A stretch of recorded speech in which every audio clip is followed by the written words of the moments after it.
बीसगढ़ नामक गांव में अक्सर अजीबोगरीब घटनाएं हुआ करती थी। गांव वालों का मानना था कि उनका गांव शापित है। जब भी कोई गांव वाला गांव के जंगल में जाता तो वह जिंदा नहीं बचता। गांव का चंदू किसान अपनी गाय के साथ जंगल के रास्ते होते हुए गांव जा रहा था। रात काफी हो गई थी। अरे रात काफी हो गई है, मुझे जल्दी निकलना चाहिए था, लेकिन ये गौरी जंगल में चरने लग गई और देर हो गई। गौरी, अब चल जल्दी से, इस जंगल में बहुत अनहोनी घटनाएं होती रहती है। चंदू डरता हुआ अपनी गाय के साथ थोड़ा आगे बढ़ता है तो उसे पेड़ के नीचे एक बुढ़िया दिखाई देती है जो देखने में काफी डरावनी लग रही होती है। अच्छा तो तुम आ ही गए। अच्छा हुआ कोई तो इस जंगल में आया। बहुत दिन हो गए किसी इंसान का खून नहीं पिया, आज तो मजा आ जाएगा। शिकार खुद चलकर आया है। कौन हो तुम? हमें जाने दो, हमको अपने गांव जाना है। ये सब सुनकर चंदू बहुत डर जाता है और वहाँ से अपनी गाय के साथ भागने लगता है। अरे तेज भाग मेरी गौरी, नहीं तो आज हम दोनों नहीं बच पाएंगे।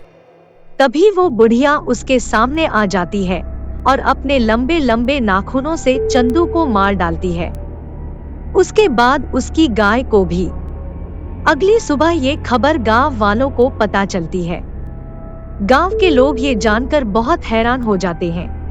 अरे भैया, सुना है उस बुढ़िया ने कल रात चंदू किसान और उसकी गाय को मार डाला। ये तो अच्छा नहीं हुआ भैया।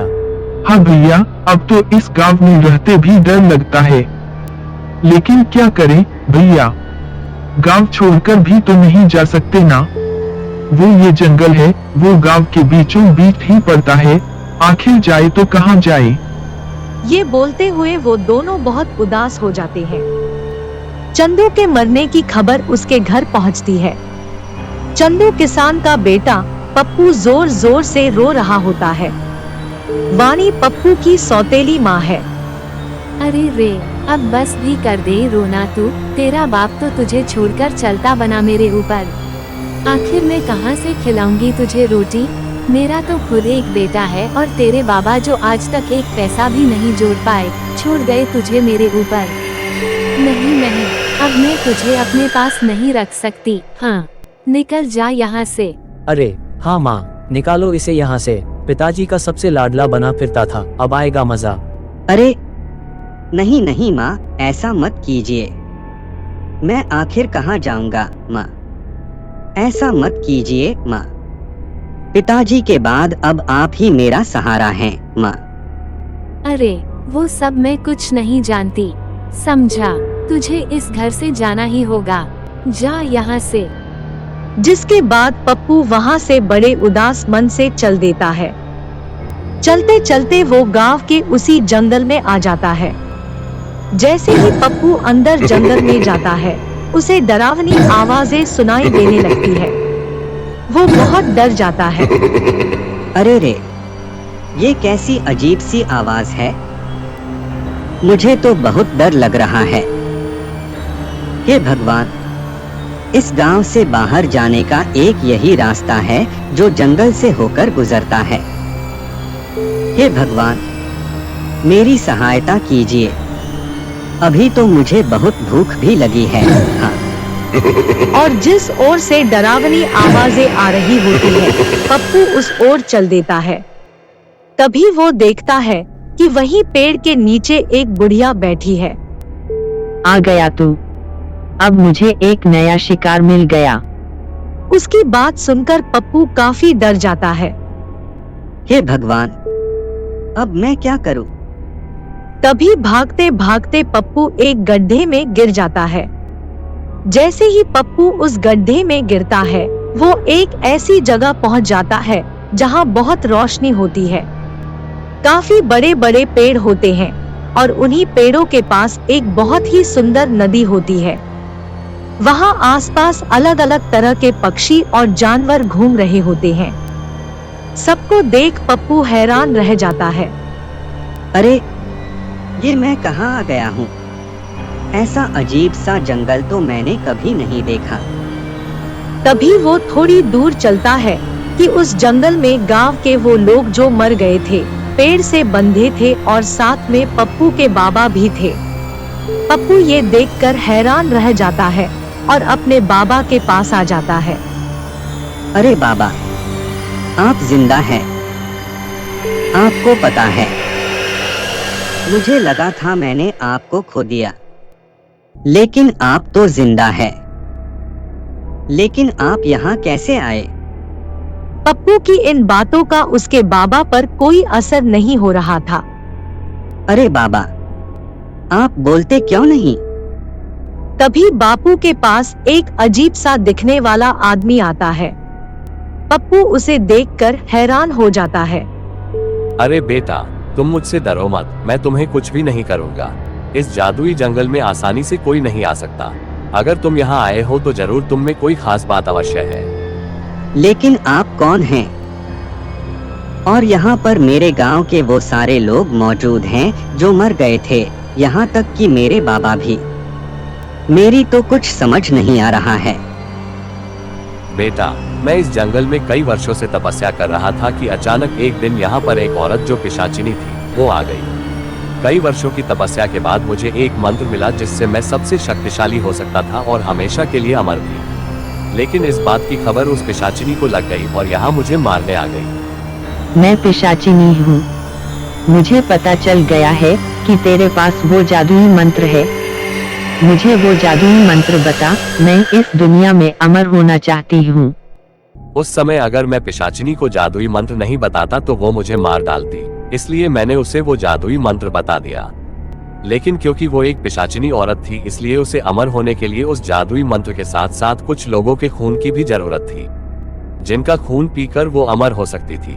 तब से ही पिशाचिनी अपना भेष बदलकर अलग अलग गांव में जाती है और लोगों को मारकर उन्हें यहाँ इस जंगल में ले आती है और उनका सारा खून पी जाती है।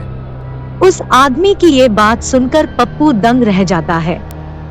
तो क्या अब मेरे बाबा और मेरे गांव के सभी लोग कभी जिंदा नहीं हो पाएंगे?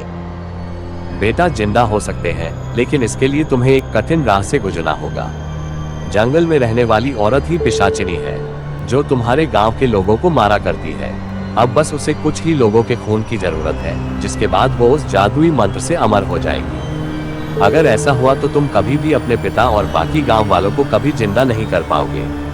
सिर्फ एक ही रास्ता है जो उस पिशाचिनी को अमर होने से रोक सकता है, लेकिन राह बहुत कठिन है। मुझे वो राह बताएं, मैं अपने बाबा और गांव वालों को फिर से जिंदा करना चाहता हूँ।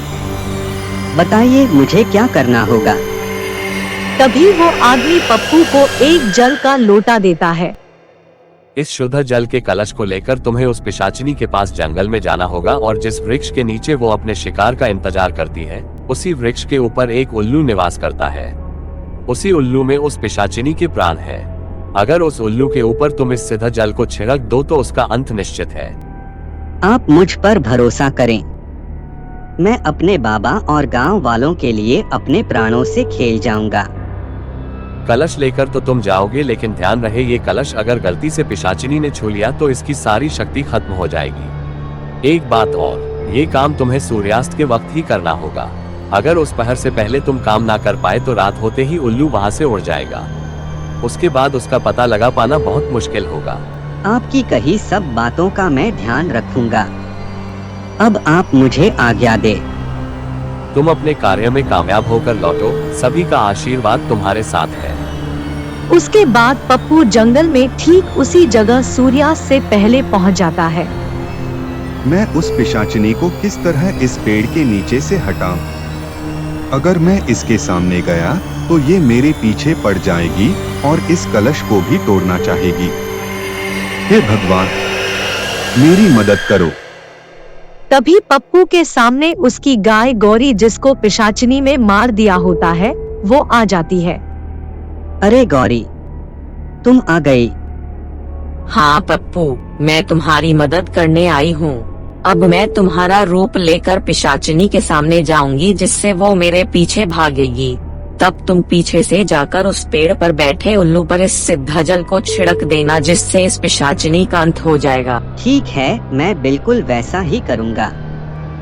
उसके बाद गौरी पप्पू का रूप ले लेती है और पिशाचिनी के पास जाकर बोलती है, इधर देखो बूढ़ी पिशाचिनी, आओ मेरे पास।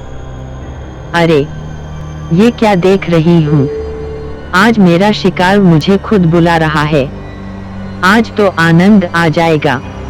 उस दिन तुम कहीं भाग निकले थे, आज तुम्हें कोई नहीं बचा पाएगा। हाँ, सूर्यास्त होने ही वाला है। यही वक्त है जब मुझे उस उल्लू पर जल छिड़कर इस पिशाचिनी का अंत करना होगा। पप्पू झट से उस पेड़ पर चढ़ जाता है और देखता है कि एक बहुत भयानक सा उल्लू पेड़ की डाल पर बैठा हुआ है। पप्पू कलश से जल उस पर छिड़क देता है, जिससे उल्लू जलकर खाक हो जाता है और वहीं दूसरी ओर पिशाचिनी गौरी के पीछे भागते हुए जलने लगती है। अरे ये क्या हो रहा है? मेरा शरीर कैसे जल रहा है? धोखा, मेरे साथ धोखा हुआ है। नहीं, किसी को नहीं छोड़ूंगी, बचाओ। धन्यवाद ईश्वर, मैं इस पिशाचिनी का अंत करने में सफल हुआ। पिशाचिनी के खत्म होते ही पप्पू के बाबा और सभी गांव वाले उस साधु आदमी के साथ वहां आते हैं, जिन्हें देखकर पप्पू बहुत खुश हो जाता है। अरे बाबा, आप जिंदा हो गए। मेरे प्यारे बाबा, देखो, मैं आपको अपने पास फिर से ले आया। हाँ मेरे बच्चे, देख मैं तेरे पास आ गया हूँ। वाह पप्पू, तुम सच में बहुत बहादुर और साहसी हो। तुमने उस पिशाचिनी घूंघट वाली बुढ़िया को हमेशा के लिए मुक्त कर दिया है। अब वो बहुत दूर जा चुकी है। अब तुम्हारा गांव शापित नहीं रहा बेटा। अब किसी भी गांव वाले की मौत नहीं होगी और ये सब तुम्हारे ही कारण हुआ है। यह सुनकर वापस जिंदा हुए सारे गांव वाले भी पप्पू का धन्यवाद करने लगते हैं। मुझे माफ कर दो पप्पू, मैंने तुम्हारे साथ बहुत गलत व्यवहार किया। मेरे मन में आपके लिए कोई करवाहट नहीं है माँ। देखो, पिताजी अब हमारे साथ है। अब हम सब साथ रहेंगे। अरे वाह बेटा, तुमने जो हमारे लिए किया वह कोई नहीं कर सकता। तुम वाकई ही हमारे गांव के नायाब हीरे हो। हम तो तुम्हें पाकर धन्य हो गए बेटा। वीडियो को लाइक करें और ऐसी ही मजेदार कहानियाँ सुनने के लिए चैनल को सब्सक्राइब करें। धन्यवाद।